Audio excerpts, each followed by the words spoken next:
जासूस की cute cat इन दिनों फिल्म के प्रमोशन के लिए स्वीट चीजें कर रही हैं। लेकिन जैसे ही सलमान की टाइगर्स बनी, उन्होंने कुछ ऐसा कर दिया है कि उन्हें देखकर कोई भी डर जाए।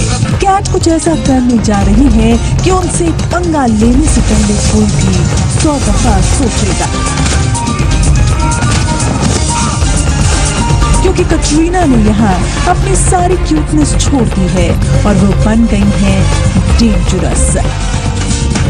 देखिए कैसे कटरीना कैफ के हाथ में बंदूक है, मानो उनके सिर पर खून सवार है, हाथ में हथियार है और कैट भी तैयार है। इतना ही नहीं, उन्होंने तो हाथ में तलवार भी पकड़ ली है। यानी ये बात साफ है कि क्यूट गर्ल कैट बन रही है action girl.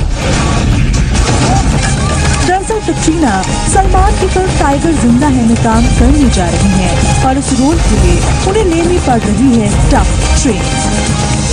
Katrina Kaif Hollywood action director Tom Struthers से ट्रेनिंग ले रही हैं और जल्द ही सलमान और कैट मोरक्को में टाइगर जिंदा है का एक्शन सीक्वेंस शूट करेंगे।